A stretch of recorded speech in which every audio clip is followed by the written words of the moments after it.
تو پہلے 3 برس تو یہی کچھ ہوا ہے. ذاتی طور پر حضور کا استہزاء، تمسخر، جس کو ہم کہتے ہیں چٹکیوں میں اڑانے کی کوشش. لیکن جب انہوں نے یہ دیکھا کہ یہ تو مشت خاک جو ہے، مشت غبار، یہ تو آندھی بن رہی ہے، خاص طور پر جب محسوس کیا کہ ہمارا نوجوان طبقہ محمد صلی اللہ علیہ وسلم کے گرد جمع ہو رہا ہے، گویا کہ یہ آگ جو ہے یہ تو ہمارے بارود خانے تک پہنچ گئی، اور ہمارا غلاموں کا طبقہ جو ہے وہ ان کی طرف آ رہا ہے، ان پر ایمان لا رہا ہے. تو انہیں شدید خطرے کا احساس ہوا، جس کو کہ اقبال نے وہ ابلیس کی مجلس شورا میں کہلوایا ہے کہ نظام کہنا کے پاس بانو یہ معرض انقلاب میں ہے، ہوش میں آؤ، گرڈ اپ یور لائنز، اس لیے کہ یہ آندھی جو ہے تمہارے سارے مفادات کو ختم کر کے اور بہا کر لے جائے گی. اس کے بعد سن 490 سے شروع ہوا ہے پرسیکیوشن کا دور، اتنی شدید پرسیکیوشن.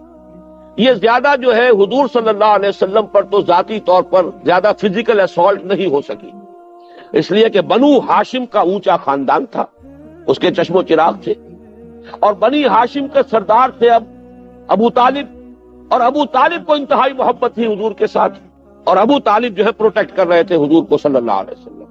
اب اگر حضور کے خلاف کوئی اقدام کرتے مکے والے تو اس کا مطلب یہ ہوتا کہ ان فائٹنگ شروع ہو جاتی، قبائلی جنگ آپس میں، بنو ہاشم کی جنگ ہوتی ان سے، جو بھی معاذ اللہ قتل کرتا حضور کو صلی اللہ علیہ وسلم. یہ وہ چیز ہے جس کی وجہ سے وہ ٹرائبل سٹرکچر جو تھا اس کے بنا پر حضور کو پروٹیکشن مختلف مواقع پر آخر انسلٹ تو کی گئی ہے. ایک مرتبہ حضور نماز پڑھ رہے تھے کھڑے ہوئے بیت اللہ میں، ابو جہل نے اپنی چادر کو بٹ دے کر ایک رسی کی شکل دی اور حضور کے گلے میں پھندا بنا کر ڈالا گردن میں، اور پھر دونوں سرے کھینچے کہ آنکھیں ابل آئی. اسی طریقے سے ایک مرتبہ آپ نماز پڑھ رہے تھے تو ابو جہل نے کہا کہ فلاں محلے میں آج اونٹ ذبح ہوا ہے، اس کی اوجڑی پڑی ہوئی ہے، نجاست بھری اوجڑی، کوئی شخص جائے، کوئی ہے جو جائے اور جا کر اس اوجڑی کو لا کر جب محمد سجدے میں جائیں تو ان کے سر پر رکھنا. عقبہ ابن ابی معیط ایک بہت ہی شقی انسان تھا ابو جہل کے ساتھیوں میں سے، اس نے کہا یہ کام میں کروں گا، گیا اور لا کر جب حضور سجدے میں گئے اوجڑی آپ کی گردن پر رکھ. یہ سارا کچھ بھی ہوا ہے حضور کے ساتھ. ایک مرتبہ حضور کو مارنے کے لیے آگے بڑھے، حضرت ابو بکر درمیان میں آ گئے، اتقتلون رجلا ان یقول ربی اللہ. یہ وہی بات ہے کہ جو حضرت موسیٰ علیہ السلام کے زمانے میں مومن آل فرعون نے کہی تھی، کیا تم ایک شخص کو قتل کرنے کے در پہ ہو، حالانکہ اس کا جرم اس کے سوا کچھ نہیں کہ وہ کہتا ہے میرا رب اللہ ہے. تو وہ جب حضرت ابو بکر درمیان میں آ گئے تو حضور کو تو چھوڑ دیا لوگوں نے، پھر حضرت ابو بکر کو اتنا مارا ہے کہ یہ سمجھ کر چھوڑا ہے کہ یہ ہلاک ہو چکے. بعد میں ان کے قبیلے کے لوگ آئے، اٹھا کر لے گئے، کتی مارداری کی، ہوش میں آئے تو سب سے پہلے یہ پوچھا کہ حضور کا کیا حال ہے صلی اللہ علیہ وسلم. اپنی کوئی فکر نہیں تھی ابو بکر، فکر اس حالت میں بھی تھی تو محمد رسول اللہ صلی اللہ علیہ وسلم. یہ بات بھی نوٹ کرنے کے قابل ہے کہ ابتدا تو اگرچہ حضور نے بنفس نفیس فرمائی دعوت و تبلیغ کے میدان میں، لیکن جو لوگ آپ پر ایمان لائے ان میں سے ہر شخص اپنی جگہ پر ایک داعی حق بن گیا. ان میں نمایاں ترین مقام ہے حضرت ابوبکر صدیق کا. آپ پر ایمان لانے کے بعد وہ خود مجسم داعی بن گئے، وہ خود مبلغ بن گئے. چنانچہ ہمیں یہ معلوم ہے کہ صحابہ کرام میں جو چوٹی کے 10 صحابہ ہیں جنہیں ہم عشرہ مبشرہ کے نام سے جانتے ہیں، ان میں سے 6 وہ ہیں جو حضرت ابوبکر صدیق رضی اللہ تعالیٰ عنہ کی دعوت و تبلیغ سے ایمان لائے. ان میں حضرت عثمان بھی ہیں، ان میں حضرت عبد الرحمن ابن عوف بھی ہیں، ان میں حضرت طلحہ بھی ہیں، حضرت زبیر بھی ہیں، حضرت سعد ابن ابی وقاص بھی ہیں رضی اللہ تعالیٰ عنہ اجمعین. سن 1090 تک جب بات پہنچی ہے، سن 1090 ابھی ہجرت نہیں ہوئی، ہجرت سے 3 سال پہلے کی بات، ابو طالب کا بھی انتقال ہوا، حضرت خدیجہ کا بھی انتقال ہوا. 2 ہی سہارے دنیا میں تھے. دیکھیے اصل سہارا تو حضور کے لیے اللہ کا تھا، اس لیے میں نے کہا دنیا میں. گھر میں ایک جاں نثار بیوی کہ حضور جب باہر سے آتے تھے اور جو بھی تکدر طبیعت پر ہوتا تھا، لوگوں کے کہنے سننے سے، لوگوں کے استہزاء سے، تمسخر سے اس کا اثر لے کر آتے تھے. گھر میں ایک بیوی تھی دل جوئی کرنے والی، کچھ نہ کچھ الٹ احساسات کو بانٹنے والی، وہ بھی نہ رہی. اور ابو طالب ایک سہارا بنے ہوئے تھے کہ بنو ہاشم کی سرداری ابو طالب کے پاس ہے. ابو طالب اپنے بھتیجے کا ساتھ چھوڑ نہیں رہے، حالانکہ آخری مرحلے پر آ کر ان کی ہمت بھی جواب دے گئی تھی. آخری سفارت جو آئی ہے، 2 سفارتیں آئی ابو طالب کے پاس قریش کے سرداروں کی۔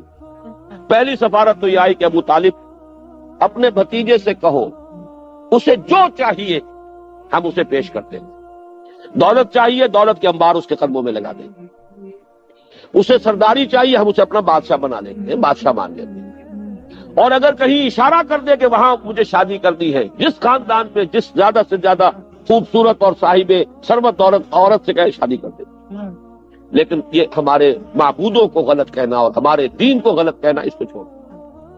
حضور صلی اللہ علیہ وسلم نے جواب دیا کہ چچا جان اگر یہ میرے ایک ہاتھ پر سورج رکھ دیں اور ایک پر چاند رکھ دیں تب بھی میں اپنے اس کام سے باز نہیں آ سکتا، یہ تو مشن ہے میرا اللہ کی طرف سے، میں اپنے لیے تو نہیں کر رہا۔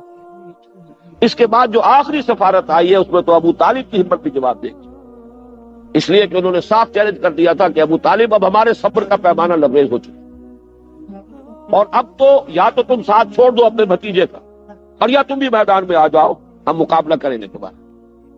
اس وقت بلایا ابو طالب نے حضور کو کہ بھتیجے مجھ پر اتنا بوجھ نہ ڈالو جسے میں برداشت نہ کر سکوں، جہاں تک میرا مطالعہ ہے یہ مکی دور میں اس وقت حضور کی آنکھوں میں آنسو آئے۔ پہلی بار آپ نے فرمایا، محسوس کیا کہ یہ ایک دنیاوی سہارا تھا، چچا ساتھ دے رہا تھا، اس کی بھی ہمت جواب دے رہی ہے، لیکن حضور نے فرمایا چچا جان اب یا تو یہ کام پورا ہو کر رہے گا یا میں اپنے آپ کو اسی میں ہلاک کر لوں، اور کوئی راستہ میرے لیے۔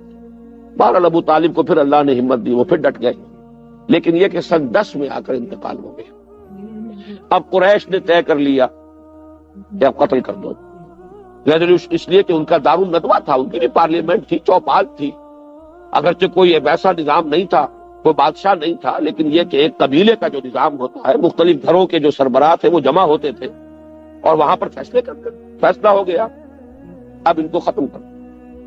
حضور تک اطلاع پہنچی، حضور نے اب طائف کا سفر اختیار کیا کہ مکے میں تو اب گویا کہ یہ درپے ہو گئے میری جان کے، طائف جاؤں شاید وہاں کے سرداروں میں سے کوئی ایمان لے آئے، تو پھر میں اپنا مستقر وہاں پر میں اپنا بیس بنا دوں، وہاں برکس بنا دوں۔ میں یہ ساری باتیں اس انداز میں بیان کر رہا ہوں جس سے کہ آپ جدید ایڈیم میں اور جدید ٹرمینالوجی میں بات کو سمجھیں کہ اب اگر یہاں جو ہے میرے قتل کا فیصلہ ہو گیا ہے تو کوئی آلٹرنیٹ بیس مجھے چاہیے، کام تو کرنا ہے، کسی جگہ سے ہوگا۔ طائف کا سفر آپ نے کیا ہے سخت ترین، اس لیے کہ جو عام راستہ تھا اسے آپ نے چھوڑ دیا کہ اس پر تو قافلوں کی آمد و رفت ہے، جب فیصلہ ہو چکا ہے کہ محمد کو قتل کر دیا جائے تو کوئی بھی اقدام کر بیٹھے گا، اب تو کوئی رکاوٹ تو ہے نہیں۔ تو جو پہاڑی راستہ ہے، اب جو وہ سڑک بنی ہے مکہ، جن لوگوں کو بھی جانے کی سعادت نصیب ہوئی ہے انہیں معلوم ہے مکے سے طائف تک 2 راستے ہیں، ایک تو طریق سیل ہے، یہ ہے جہاں سے قافلوں کی آمد و رفت ہوتی تھی، یہ پرانا راستہ ہے، اور ایک پہاڑی راستہ ہے جو کہ اب تو بہرحال بڑے سے بڑے پہاڑی راستے بنا دیے گئے، یہاں تو کوئی راستہ نہیں تھا، اس وقت اس پہاڑی راستے سے حضور گئے، اور ساتھ صرف تھے وہ منہ بولے بیٹے جو غلام تھے اور آزاد کر کے منہ بولا بیٹا بنا لیا تھا، زید ابن حارثہ جو اب زید ابن محمد کہلاتے تھے۔ طائف میں جو کچھ ہوا ہے حضور کے ساتھ میں ذرا تفصیل سے اس لیے ذکر کر رہا ہوں کہ اندازہ ہو جائے کہ کیسے کیسے مرحلوں سے محمد رسول اللہ گزرے صلی اللہ علیہ وسلم۔ یہ ایسے ہی کام نہیں ہو گیا، گھر بیٹھے نہیں ہو گیا، بغیر تکلیفیں اٹھائے نہیں ہو گیا۔ حضور کے ساتھ ذاتی طور پر پورے 10 برس میں مکے میں نہیں ہوا جو کچھ کے ایک دن میں طائف میں، اس لیے کہ یہ واقعہ خود حضور نے بیان کیا ہے۔ حضرت عائشہ کی روایت ہے، حضرت عائشہ نے پوچھا، کیونکہ حضرت عائشہ کا تو ابھی دور جو ہے بالکل بچپنے کا دور ہوگا، انہیں کیا پتا مکے میں کیا ہو رہا ہے، وہ تو واقف ہے مدنی دور سے، اس لیے کہ غالباً 9 برس کی عمر تھی جبکہ حضور صلی اللہ علیہ وسلم کے حق میں آئی ہیں، تو یہ جو زمانہ ہے ان کے ہوش کا نہیں۔ ان کے ہوش میں تو جو یوم احد تھا وہ سخت ترین تھا، جس میں حضور کے دندان مبارک شہید ہوئے اور حضور پر جو ہے ایک کاری زخم لگا ہے، تو انہوں نے یہ پوچھا کہ یا رسول اللہ آپ پر احد کے دن سے سخت دن بھی کوئی گزرا ہے؟ آپ نے فرمایا ہاں، طائف کا دن مجھ پر سخت ترین، اس لیے کہ احد میں تو بہرحال جانثار موجود، صحابہ ساتھ تھے، لوگوں نے اپنے جسموں کو ڈھال بنایا ہوا تھا، حضور کے تیر آئے تو ہماری پیٹھ پر آئیں، حضور صلی اللہ علیہ وسلم کو پوچھنا قدر نہ پہنچی۔ طائف میں آپ گئے تھے اکیلے، صرف زید بن حارثہ، کوئی نہیں، بلکہ عجیب بات ہے کہ حضرت ابو بکر بھی اس سفر میں ساتھ نہیں، جو سائے کی طرح ساتھ رہنے والی شخصیت ہے ابو بکر رضی اللہ تعالی عنہ، وہ بھی اس میں ساتھ نہیں۔ ثانی اسلام و غار و بدر و قبر، جو اقبال نے کہا ہے کہ یہ 4 مراحل ایسے اسلام میں نمبر 2، سب سے پہلے انا اول المسلمین حضور ہے، اور اس کے بعد حضرت ابو بکر، پھر ثانی غار ثور میں حضور کے ساتھ وہی تھے، بدر میں جبکہ رات کے وقت وہ ایک کٹیا بنا دی گئی تھی اور وہاں حضور دعا کر رہے تھے، پہرے پر کھڑے تھے ابو بکر، اور قبر میں حضور صلی اللہ علیہ وسلم حجرہ عائشہ میں دفن ہوئے اور اس کے بعد حضرت ابو بکر پہنچ گئے۔ لیکن یہ کہ اس وقت وہ بھی ساتھ نہیں۔ 3 بڑے بڑے سردار تھے طائف کے، تینوں سے جا کے ملاقات کی، میں اللہ کا رسول ہوں، اگر تم مجھ پر ایمان لے آؤ، میرا ساتھ دو تو میں یہاں منتقل ہوں۔ تینوں نے ایسا کوڑا جواب دیا ہے، اور ایسے جیسے تیر کے مانند کلیجوں کو چھلنی کر دینے والا۔ ایک شخص نے کہا چلے جاؤ فوراً، میں تم سے بات بھی نہیں کرنا چاہتا، اس لیے کہ 2 ہی امکان ہے، یا تم جھوٹے ہو یا سچے ہو۔ اگر جھوٹے ہو تو میں جھوٹے کو منہ نہیں لگانا چاہتا، اور سچے ہو تو پتہ نہیں میں کوئی تمہارے شان میں گستاخی کر بیٹھوں تو مارا جاؤں گا، اس لیے چلے جاؤ۔ یہ استہزاء کا انداز ہے، تمسخر کا انداز ہے۔ ایک نے کہا تمہارے سوا اللہ کو کوئی اور نہیں ملتا نبی بنانے کے لیے۔ یہ مکے اور طائف کے بڑے بڑے سردار تھے، اگر بنانا تھا نبی کسی کو تو بڑے بڑے چودھری، بڑے سردار، سرمایہ دار، ان میں سے کسی کو لیتا۔ تو تینوں نے ایسے جواب دیے ہیں، مایوس ہو کر حضور چلنے لگے واپس۔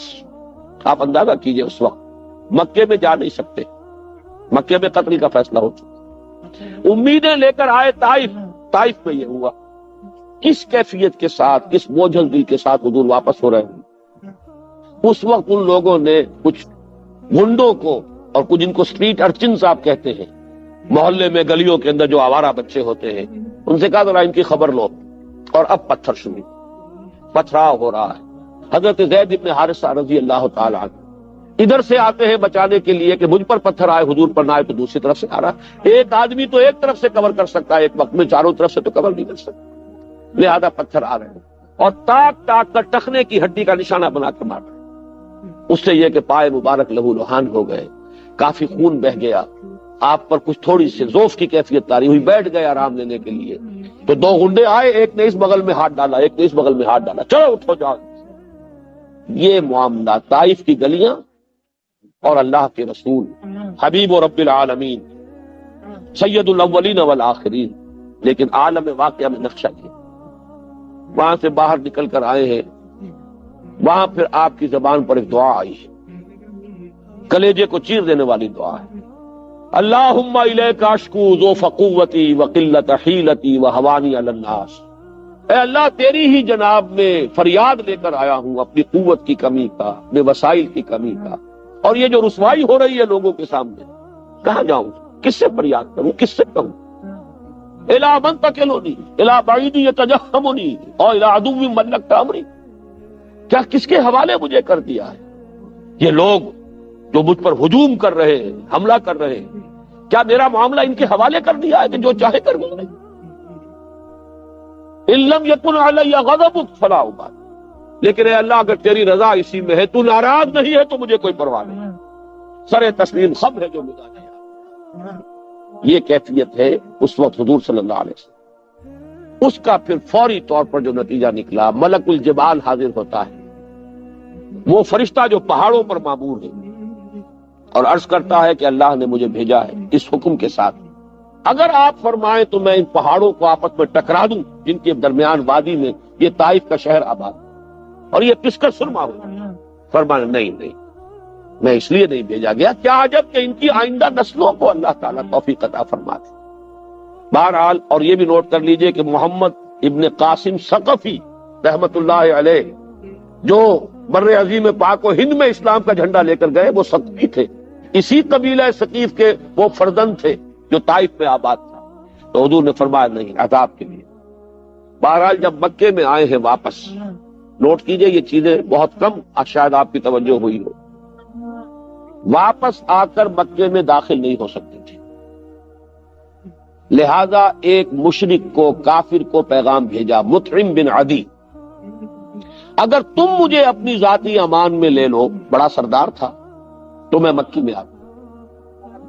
اس نے کہلوا دیا ٹھیک ہے، یہ عربوں کی شرافت تھی، ان کا ایک مزاج تھا، دشمن بھی امان مانگ لے اگر، تو پھر یہ وہ مروت کے خلاف سمجھتے تھے کہ اسے امان نہ دی جائے۔ امان مانگی حضور نے، انہوں نے کہا آ جائیے، فرمایا نہیں یوں نہیں، خود آؤ لے کر جاؤ۔ وہ شخص اپنے 7 بیٹوں کو ہتھیار لگا کر سجا کر باہر آیا ہے مکے سے اور حضور کو لے کر گیا ہے، اعلان کرتے ہوئے کہ محمد میری امان میں ہے، محمد کو میں نے امان دے دی ہے صلی اللہ علیہ وسلم۔ یہی وجہ ہے مطعم بن عدی دنیا سے چلے گئے بغیر اسلام لائے، جیسے ابو طالب دنیا سے چلے گئے بغیر کلمہ شہادت زبان سے ادا کیے، لیکن احسان ابو طالب کا بھی ہماری گردنوں پر ہے۔ 10 برس تک وہی سہارا بنے ہیں، انہوں نے ہی پروٹیکشن دی ہے۔ وہ خاندانی اگر یہ سہارا موجود نہ رہتا تو شاید اس سے بہت پہلے اقدام ہو جاتا۔ اسی طرح مطعم بن عدی کا بھی یہ احسان ہے، اس نے امان دی محمد رسول اللہ صلی اللہ علیہ وسلم کو، اور مکے میں اگر آپ رہے اس کے بعد 3 برس تقریباً تو اس کی امان میں رہے، اس کی پروٹیکشن۔ پھر جب وہ فوت ہو گیا بغیر ایمان لائے، غزوہ بدر میں جب 70 قیدی تھے مکے والوں کے حضور کے پاس، حضور نے فرمایا تھا اگر آج مطعم بن عدی زندہ ہوتا اور اگر وہ سفارش کرتا میں ان 70 کے 70 کے قیدیوں کو چھوڑ دیتا اور کوئی بھی اس کا فدیہ نہ دیتا۔ اتنا بڑا احسان مانا ہے محمد رسول اللہ صلی اللہ علیہ وسلم۔ بہرحال یہ مکی دور کا یہ تذکرہ یوں سمجھیے کہ اس پر ختم ہو رہا ہے کہ 4 ادوار ہیں ریولیوشنری پروسیس کے جو ان 12 سالوں میں پورے ہو گئے۔ دعوت، توحید کی دعوت، تنظیم، رسالت کی بنیاد پر تنظیم، ابھی وہ بیعت والا مرحلہ نہیں آیا، تربیت جس میں سب سے اہم حصہ ہے آخرت کا یقین، پیسو ریزسٹنس، مار کھاؤ ہاتھ مت اٹھاؤ، صبر کرو، صبر محض، اسمروا یا آل یاسر فإن موعدکم الجنہ۔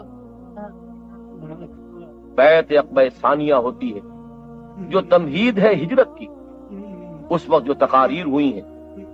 حضرت عباس تک ایمان نہیں لائے تھے، حضور کے چچا رضی اللہ تعالی عنہ، انہوں نے انصار مدینہ سے مخاطب ہو کر کہا کہ لوگوں اس بات کو جان لو، محمد ہمیں بہت عزیز ہے، ہمارے انتہائی محترم ہے، ہماری آنکھوں کا تارا ہے۔ اب تک ہم نے ان کی پوری حفاظت کی کیونکہ بنی ہاشم نے نبی اکرم صلی اللہ علیہ وسلم کی حمایت جاری رکھی تھی۔ اب اگر تم انہیں اپنے ہاں لے کر جانا چاہتے ہو تو جان لو کہ تمہیں ان کی حفاظت کرنی ہوگی اپنے اہل و عیال سے بڑھ کر، اور اگر اس کی ہمت نہیں پاتے تو ابھی جواب دیں۔ لیکن انصار مدینہ یہ وعدہ کرتے ہیں کہ ہم اپنا تن من دھن نچھاور کرنے کے لیے آمادہ ہیں، اگر حضور ہمارے ساتھ مدینے تشریف لے جائیں تو ہم ان کی اسی طرح حفاظت کریں گے جیسے کہ اپنے اہل و عیال کی کرتے ہیں۔ اس وقت وہی حضرت سعد ابن زرارہ کھڑے ہوتے ہیں رضی اللہ تعالی عنہ، اور وہ بھی انصار مدینہ کو متنبہ کرتے ہیں کہ لوگوں اچھی طرح سمجھ لو، ایک بہت بڑی ذمہ داری قبول کر رہے ہیں۔ محمد کو دعوت دینا اور ساتھ لے کر جانا سرخ و سیاہ آندھیوں کو دعوت دینے کے مترادف ہے۔ معلوم ہوا کہ جو کچھ ہوا وہ اندھیرے میں نہیں ہوا، پوری طرح سمجھ کر ہوا، پوری حقیقت کو جاننے کے ساتھ ہوا۔ جو ذمہ داری انصار مدینہ نے سنبھالی اور اٹھائی اس کو پورے طور پر سمجھ کر اس کے نتائج اور عواقب پر نگاہ رکھ کر اٹھائی۔ بہرحال یہ سن 12 نبوی میں جو بیعت عقبہ ثانیہ ہوئی یہ تمہید بن گئی ہجرت کی۔ نبی اکرم صلی اللہ علیہ وسلم نے مسلمانوں کو عام اجازت دے دی تھی مدینے کی طرف ہجرت۔ ایک ایک کر کے قافلے جا رہے ہیں صحابہ کے، اور وہ ہجرت کر کے مدینہ منورہ پہنچ رہے ہیں۔ خود منتظر رہے، یہ نقطہ بھی میں چاہتا ہوں کہ آپ کو سمجھا دوں۔ رسول جس جگہ پر مبعوث کیا گیا ہو، اللہ تعالیٰ کی واضح اجازت کے بغیر وہاں سے ہل نہیں سکتا۔ یہی بس کچھ جلدی کا معاملہ کیا تھا حضرت یونس علیہ السلام نے، اپنی قوم کو اللہ تعالیٰ کی طرف سے اجازت آئے بغیر چھوڑ کر چلے گئے، تو اس پر آپ کو معلوم ہے پھر مچھلی کے پیٹ میں رہے، اور وہاں پھر انہوں نے وہ استغفار کیا ہے لا الہ الا انت سبحانک انی کنت من الظالمین، پھر وہ مچھلی نے انہیں اگلا ہے ساحل پر، وہ سارا معاملہ اسی وجہ سے حضور منتظر رہے۔ اور اس کا بھی ایک واقعہ آپ کو سنا دیتا ہوں، اس سے آپ کو سیرت کا ایک اور پہلو سامنے آئے گا۔ حضرت ابو بکر نے اپنے طور پر بغیر حضور کو بتائے 2 اونٹنیاں اس کے لیے تیار کی، خوب کھلا پلا کے فرما کر لیا کہ جب ہمیں جانا ہوگا تو ظاہر بات ہے تعاقب ہوگا، تکڑی اونٹنیاں ہوں گی، جاندار ہوں گی، تیزی کے ساتھ ہم جا سکیں۔ اور حضور سے پوچھتے رہتے تھے حضور اجازت آئی؟ حضور اجازت آئی؟ آپ فرماتے تھے نہیں ابھی اجازت نہیں ہے۔ حضرت عائشہ فرماتی یہ چھوٹی عمر تھی اس کی کہ ایک روز ہم نے دیکھا دوپہر کے وقت حضور چلے آ رہے ہیں اپنے چہرے کو ڈھانپے ہوئے، ہم حیران ہوئے۔ یہ دوپہر کے وقت عرب میں کہیں جانا، کسی کو وزٹ کرنا، یہ اس وقت ہی سے بہت ہی یعنی غیر معمولی اور معیوب بات سمجھی جاتی ہے۔ قیلولہ جو ہے وہ عرب کے مزاج میں ہمیشہ سے ہے۔ بہرحال بہت ہی غیر معمولی بات تھی۔ حضور تشریف لائے، آپ نے فرمایا اجازت آ گئی۔ حضرت ابوبکر خوش ہوئے، اور جیسے کہ کوئی شخص جو کسی نے کوئی محنت کی ہو، پھر وہ اپنے اس محنت کے اوپر اسے کوئی خوشی ہوتی ہے کہ میں نے اس وقت کے لیے تیاری کی ہوئی ہے، میں بتاؤں گا حضور کو کہ میں نے 2 اونٹیاں تیار کی ہوئی۔ حضرت ابوبکر نے فرمایا کہ حضور میں نے 2 اونٹیاں تیار کی ہوئی۔ حضور نے توقف فرمایا اور پھر یہ فرمایا اچھا 1 اونٹنی میں استعمال کروں گا لیکن میں اس کی قیمت ادا کروں۔ حضرت عمر رو پڑے، انہوں نے عرض کیا کہ یا رسول اللہ کیا یہ جسم اور جان اور یہ مال آپ کے سوا کسی اور کے لیے ہے؟ آپ میرے ساتھ بھی یہ مغایرت برت رہے ہیں، لیکن یہ غیرت ہے محمد الرسول اللہ صلی اللہ علیہ وسلم کی۔ اور نبی اکرم صلی اللہ علیہ وسلم اپنے اسی انتہائی گہرے دوست جو یار غار اور رفیق راہ ہے ابو بکر صدیق رضی اللہ تعالی عنہ، ان کی معیت میں مکے سے ہجرت فرما کر مدینے کی طرف روانہ ہو رہے ہیں۔ زبان مبارک پر وہ دعا ہے جو سورہ بنی اسرائیل میں گویا کہ اسی ہجرت کی تمہید کے طور پر آپ کو تلقین فرما دی گئی تھی۔ رب ادخلنی مدخل صدق واخرجنی مخرج صدق واجعل لی من لدنک سلطانا نصیرا۔ پروردگار مجھے جہاں داخل فرما رہا ہے وہ صدق اور صداقت اور راستی کا داخلہ ہو، اور جہاں سے تو مجھے نکال رہا ہے وہاں سے میرا یہ نکلنا بھی راست بازی اور صدق پر مبنی ہے۔ اور اے رب مجھے اپنے خاص خزانہ فضل سے وہ غلبہ اور قوت اور اقتدار عطا فرما جو اس مشن میں میرا ممد اور معاون ہو جو تو نے میرے حوالے کیا۔ حضرت ابوبکر صدیق رضی اللہ تعالی عنہ اور آن حضور صلی اللہ علیہ وسلم 3 شب و روز غار ثور میں چھپے رہے۔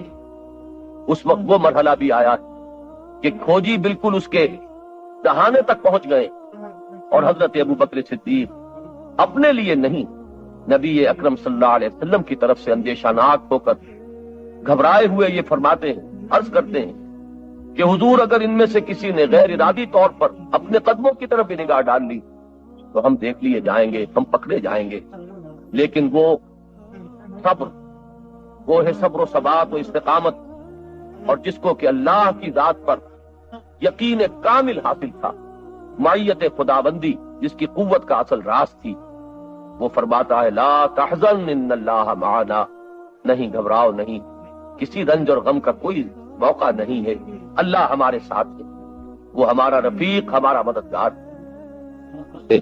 یہ مولانا مناظر حسن گیلانی کا میں حوالہ دے دوں آپ کو، ان کی ایک بڑی چھوٹی سی کتاب ہے النبی الخاتم، لیکن سیرت کی بڑی بڑی جو کتابیں ہیں ضخیم ان پر بھاری، ایسے علمی نکات اس میں ہے جو آپ کو شاید بڑی بڑی کتابوں میں نہیں ملیں گے۔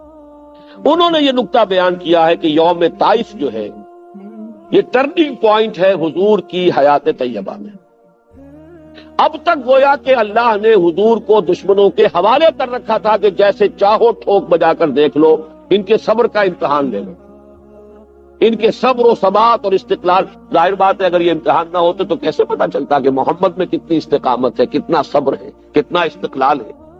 وہ تو جب ہر طریقے سے انہوں نے ٹھوک بجا کر دیکھ لیا تو معلوم ہوا نا۔ تو لیکن طائف کے دن میں جو آخری کلائمیکس آ گیا ہے اور اس کے بعد حضور کی زبان پر بھی وہ فریاد آ گئی ہے، وہ ٹرننگ پوائنٹ ہے۔ اس کے بعد سے حضور کو پروٹیکشن حاصل ہوئی اللہ کی طرف سے خصوصی۔ اسی پروٹیکشن کا ایک منظر سامنے آئے گا کہ آپ ہجرت کے لیے نکلے ہیں اور حالانکہ گھیراؤ کیا ہوا تھا لیکن کوئی دیکھ بھی نہیں سکا، آپ نکل گئے۔ یہ وہ اللہ تعالیٰ کی خصوصی پروٹیکشن۔ غار ثور میں ہے تو ڈھونڈنے والے ہیں اس کے منہ تک دہانے پر پہنچ گئے، ذرا سا بھی اگر کوئی جھانک کے بھی دیکھ لیتا تو حضرت ابوبکر اندر سے کہہ رہے ہیں حضور سے کہ حضور اگر کسی نے ذرا سا اپنے قدموں کی طرف بھی دیکھ لیا تو ہم پکڑے جائیں، اور حضور فرما رہے لا تحزن ان اللہ معنا، گھبراؤ نہیں، اللہ ہمارے ساتھ۔ اور اللہ تعالیٰ نے ایسے معجزے سے نجات دی ہے اس وقت کہ وہ ایک کبوتری نے آ کے وہاں انڈے دے دیے ہیں، اور ایک مکڑی نے جالا تن دیا ہے، تو ابو جہل نے کہا جبکہ کھوجی جو لے کر آ گیا تھا وہاں تک، اور ان کا پاگل ہوا ہو، یہ دیکھو یہاں پر جالا لگا ہوا ہے بکری کا اور انڈے دیے ہوئے کبوتری نے، یہاں کوئی انسان گزر سکتا ہے؟ لہٰذا وہیں سے واپس ہو۔ لیکن سن 7 میں آپ نے عمرہ کیا ہے، عمرہ قضا۔ سن 6 میں صلح حدیبیہ ہوا، 8 میں مکہ فتح ہو گیا رمضان میں، لیکن آپ نے حج نہیں کیا۔ سن 9 میں بھی آپ نے حج نہیں کیا، حضرت ابو بکر کی عمارت میں قافلہ حج بھیج دیا۔ اور ہم یہ سمجھتے ہیں کہ بس ہر سال حج کرنا ہی سب سے بڑی عبادت ہے، دین کو قائم کرنے کی جد و جہد ہے نہیں، لگے ہوئے دنیا ہی کمانے میں، حلال سے حرام سے، بس ہر سال حج کر لیا تو گویا کہ ساری حرام خوری جو ہے وہ پاک ہو جائے گی اس ذریعے سے۔ ہمارے تصورات یہ ہیں، حضور کی ساری توجہ ہے اس اپنے مشن پر، دین کو غالب کرنے کی جد و جہد، ورنہ حضور سے زیادہ کس کو خواہش ہوگی حج کرنے کی؟ سن 8 میں حج نہیں کیا، سن 9 میں حج نہیں کیا، سن 10 میں کیا۔ سن 10 میں جب حج کیا ہے آپ نے تو اپنا وہ خطبہ دیا۔ اے مسلمانوں، یہ بڑا تاریخی خطبہ ہے حجۃ الوداع۔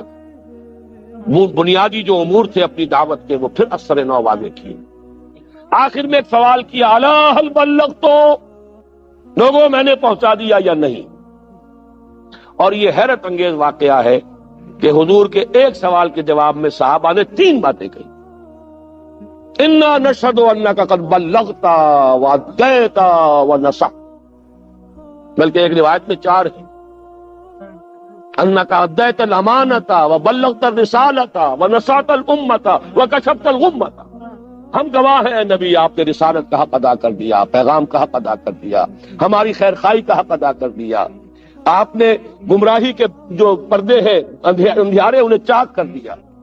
3 مرتبہ حضور نے سوال کیا، 3 مرتبہ جواب لیا۔ پھر آپ نے نگاہ اٹھائی آسمان کی طرف، انگشت شہادت سے اشارہ کیا 3 مرتبہ، پہلے آسمان کی طرف اشارہ، پھر لوگوں کی طرف۔ 1.25 لاکھ کا مجمع تھا۔ تصور کیجئے 22 برس پہلے ایک تنہا آدمی کھڑا ہوا تھا دعوت لے، اسے مجنوں کہا گیا، شاعر کہا گیا، شاعر کہا گیا، پاگل کہا گیا، مسحور کہا گیا۔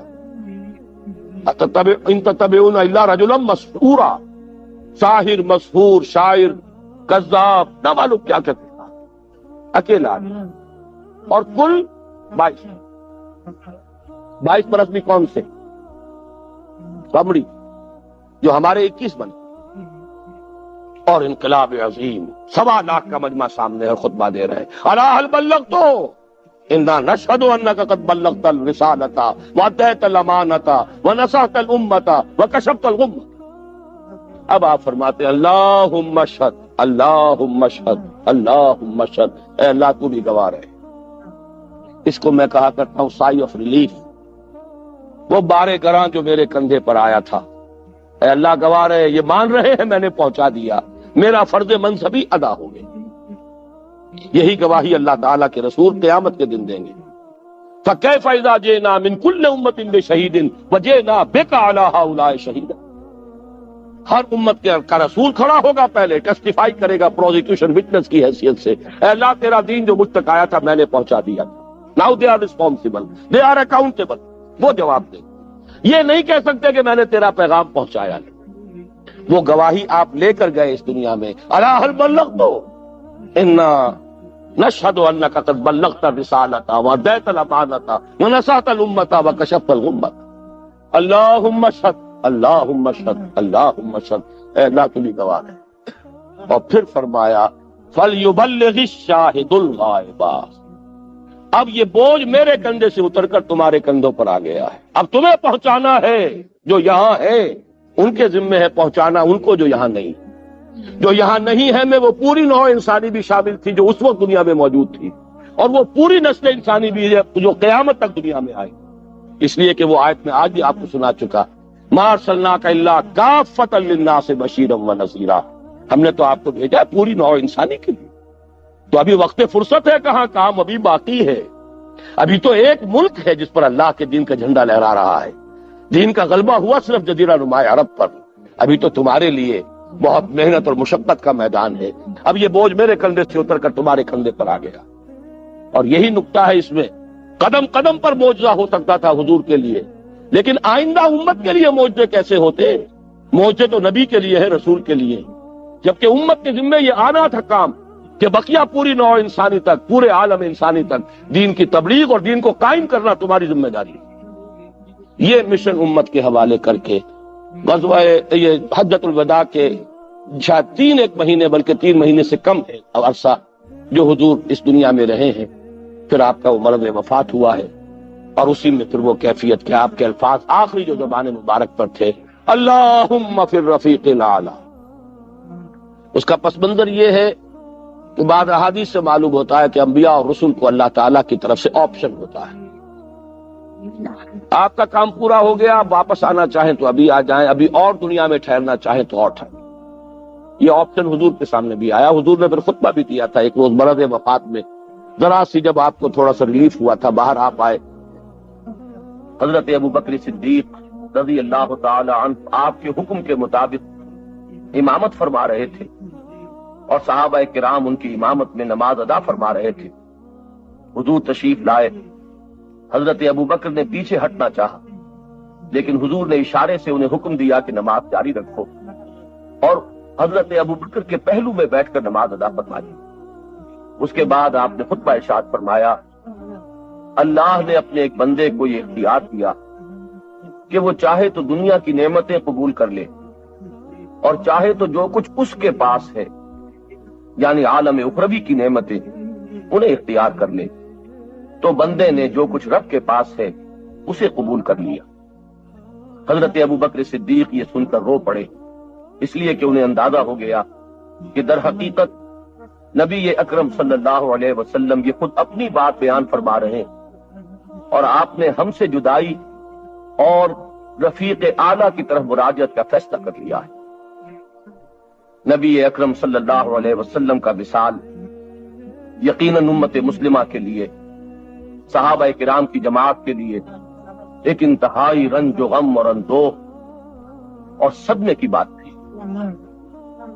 وما محمد اللہ رسول، اسی میں ایک دفعہ یہ بھی ہو گیا تھا کہ کچھ لوگوں نے یہ کہا کہ جب محمد کا انتقال ہو گیا تو اب کس لیے جنگ کرنی؟ حضرت عمر بھی ہے ان میں سے، جب خبر یہ اڑ گئی کہ حضور فوت ہو گئے، انہوں نے تلوار پھیر دی، بیٹھ گئے، اب کس کے لیے جنگ کرنی؟ تو اس میں کہا گیا کہ یہ تو تمہارا غلط رویہ، گرفت ہو رہی ہے، ہر ایک کے اوپر گرفت ہوگی، پہلی گرفت محمد پر ہو گئی صلی اللہ علیہ وسلم، جیسے لقب الامر شیء۔ تو حضرت عمر حضور کے مقابلے میں حیثیت نہیں، ان پر بھی گرفت ہو رہی۔ وما محمد اللہ رسول، اور محمد کچھ نہیں ہے اس کے سوا کہ وہ اللہ کے رسول ہے، وہ معبود تو نہیں ہے۔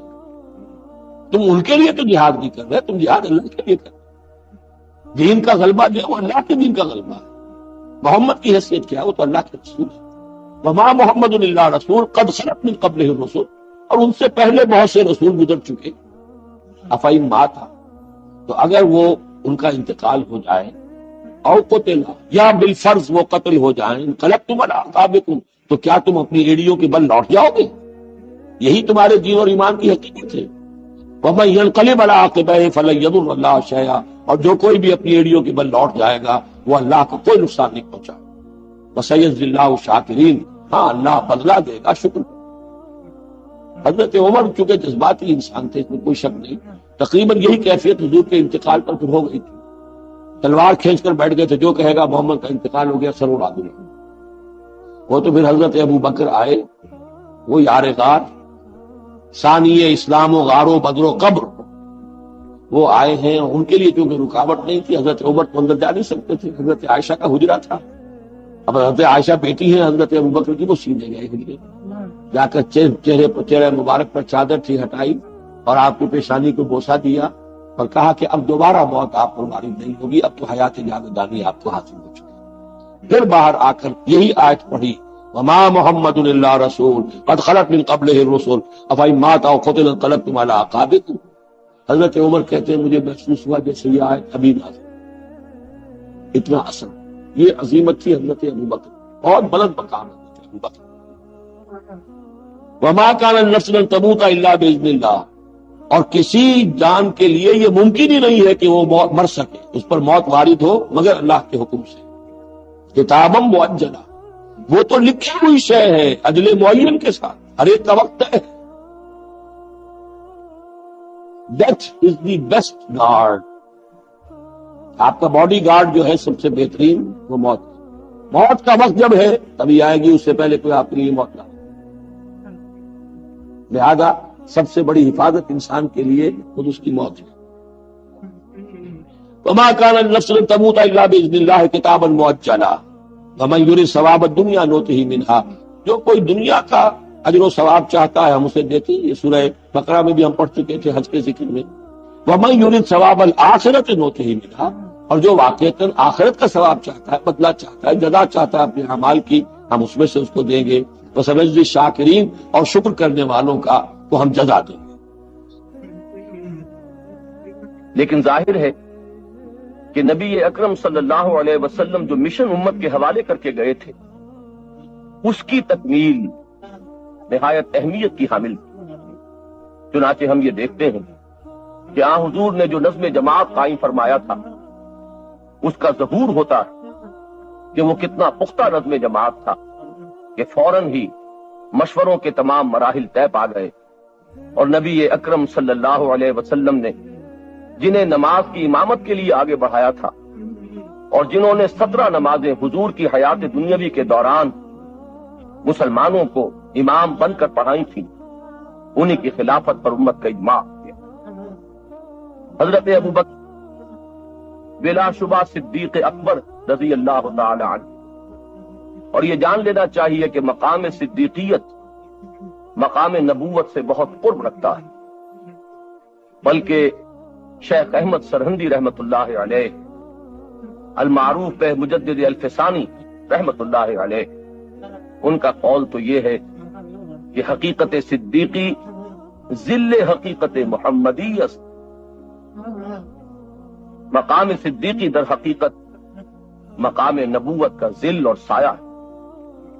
چنانچہ ہم یہ دیکھتے ہیں کہ حضرت ابوبکر صدیق رضی اللہ تعالی عنہ کی کل 2.5 سالہ خلافت کے دوران نبی اکرم صلی اللہ علیہ وسلم جزیرہ نماء عرب میں جس انقلاب کی تکمیل فرما گئے تھے، اس کے اثر نو استحکام کا عمل بتمام و کمال پورا ہوا۔ تاریخ عالم میں جتنے انقلابات آئے ہیں، ان سب میں آپ کو ایک بات قدر مشترک کے طور پر ملے گی کہ انقلاب جب اپنے آخری مراحل میں ہوتا ہے، اس وقت انقلاب دشمن طاقتیں کونوں کھدروں میں دبک جایا کرتی ہیں، منتظر رہتی ہیں کہ پھر جب بھی موقع ہو وہ سر اٹھائیں اور انقلاب پر حملہ آور ہو اور اسے ناکام کرنے کی کوشش کریں۔ چنانچہ یہی عمل ہے جو نبی اکرم صلی اللہ علیہ وسلم کے انتقال کے فوراً بعد ہمیں جزیرہ نماء عرب میں ہر چہار طرف نظر آتا ہے۔ بالکل ایسے سما بن گیا کہ جیسے فرمایا گیا تھا کہ وَرَأَيْتَ النَّاسَ يَدْخُلُونَ فِي دِينِ اللَّهِ أَفْوَاجًا، آپ نے دیکھ لیا کہ لوگ داخل ہو رہے ہیں اللہ کے دین میں فوج در فوج۔ حضور کے انتقال کے بعد عارضی طور پر منظر یہ سامنے آیا کہ جیسے یخرجون من دین اللہ افواجا کا معاملہ ہو گیا، لوگ فوج در فوج اللہ کے دین سے نکلنے لگے۔ ایک جانب نبوت کاذبہ کے دعوے دار جھوٹے مدعیان نبوت کھڑے ہو گئے، اور ان کی دعوت پر بھی لاکھوں کی تعداد میں لوگوں نے لبیک کہا۔ دوسری طرف ایک کثیر تعداد میں لوگ زکوٰۃ کا انکار کر کے کھڑے ہو گئے، ہم توحید کی گواہی دیں گے، رسالت کی گواہی دیں گے، نماز بھی قائم کریں گے، لیکن زکوٰۃ ادا نہیں کریں گے۔ یہ 2 چیلنج تھے نظام خلافت کے۔ اس کے اس پس منظر کو ذہن میں رکھیے، عرب میں کبھی کوئی مرکزی حکومت تھی ہی نہیں، لہذا وہ لوگ عادی نہیں تھے۔ اگر کوئی حکومت پہلے ہوتی تو کوئی ٹیکس ہوتے، پہلے کوئی عادی ہوتے ہو، تو وہاں پر تو کوئی نظام تھا ہی نہیں۔ انہیں زکوٰۃ بہت بھاری لگ رہی تھی، ہم سے یہ لیا جا رہا ہے، ہماری آمدنی کا ایک حصہ، یہ بہت انہیں کھل رہا تھا، شاخ گزر رہا تھا۔ اسی طریقے سے عرب کی صورت یہ تھی کہ پورا ملک تقسیم تھا، قبائلی، اور ہر قبیلے کا سردار گویا کہ اپنے علاقے کا وہ بے تاج بادشاہ تھا۔ جیسے آپ کو معلوم ہے افغانستان میں طالبان کے آنے سے پہلے وار لارڈز مختلف علاقوں کے اندر انہوں نے پھاٹک لگا لی، اپنے علاقے بنا لی، ہر ایک اپنی جگہ پر، میں خود یہاں کا مالک ہوں، مختار ہوں۔ اور اب طالبان کے خاتمے کے بعد دوبارہ وہی صورت پیدا ہو گئی، امن و امان ختم ہو چکا ہے، وارلارڈ سے ان کے اپنے علاقے، تو ان کے لیے ظاہر بات ہے کہ وہ دبک تو گئے تھے جب ان کی پیش نہیں جا رہی تھی، جب وہ مجبور ہو گئے تھے، انہوں نے اطاعت قبول کر لی تھی، اسی لیے ان کے بارے میں سورہ حجرات میں فرمایا گیا قالت الاعراب آمنا، یہ بدو کہہ رہے ہیں ہم ایمان لے آئے، قل اے نبی ان سے کہہ دیجئے لم تؤمنوا، تم ایمان نہیں لائے ہو، ولکن قولوا اسلمنا، یوں کہو کہ ہم نے اطاعت قبول کر لی، ہم اسلام لے آئے ہیں، ولما يدخل الايمان في قلوبكم، ابھی تک ایمان تمہارے دلوں میں داخل، یہ سب کا معاملہ نہیں تھا لیکن اکثر کا معاملہ، ان میں مومنین صادقین بھی تھے لیکن اکثر کا معاملہ یہ تھا۔ یہی وجہ ہے، دیکھیے جیسے قرآن مجید کی صورت نازل ہوئی تھی تکمیل انقلاب کے بعد، اذا جاء نصر اللہ والفتح ورأیت الناس يدخلون فی دین اللہ افواجا، جب اللہ تعالیٰ کی نصرت اور مدد آ گئی اور فتح حاصل ہو گئی اور حضور کو اور صحابہ کو جزیرہ نماء عرب کے اندر غلبہ حاصل ہو گیا، اب لوگ فوج در فوج آ رہے ہیں، اطاعت قبول کر رہے ہیں، دائرہ اسلام میں داخل ہو رہے ہیں۔ لیکن نوٹ کیجئے حضور کے انتقال کے بعد جو یہ دو کاؤنٹر ریولوشنری موومنٹس اٹھی، ایک جھوٹے مدعیان نبوت اور ایک منکرین زکات، ان کے نتیجے میں تقریباً تو پورا عرب مرتد ہو گیا، یخرجون من دین اللہ افواجا، اب فوج در فوج وہ اللہ کے دین سے نکل گئے، یہاں تک کہ اسلام صرف ملک کے حجاز تھوڑا سا علاقہ، اس کے بھی بڑے شہروں تک محدود ہے۔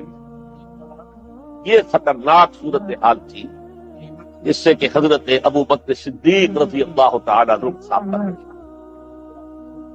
وہ اگرچہ ایک بڑے رحیف الجسم، بڑے رقیق القلب انسان، بہت رحیم اور شفیق، حضور کی شخصیت کا عکس کامل تھے، جیسے حضور کی طبیعت میں نرمی، رقت، شفقت، رحمت، ایسے ہی ان، لیکن جب ذمہ داری کا بوجھ آیا، چیلنج آیا ہے تاریخ کا، اس وقت معلوم ہوا کہ ان کی تو شخصیت آہنی ہے، بڑی قوی، بہت مضبوط، ان کا عزم، ان کی ہمت، ان کا استقلال، ان کا اللہ پر توکل۔ اس موقع پر میں آپ کو بتاتا ہوں، بہت سے لوگوں نے مشورہ دیا تھا کہ مصلحت کا تقاضا ہے کہ کئی محاذ نہ کھولیے بیک وقت، مسلمانوں کے دل پہلے ہی زخمی ہیں حضور کے انتقال کی وجہ سے۔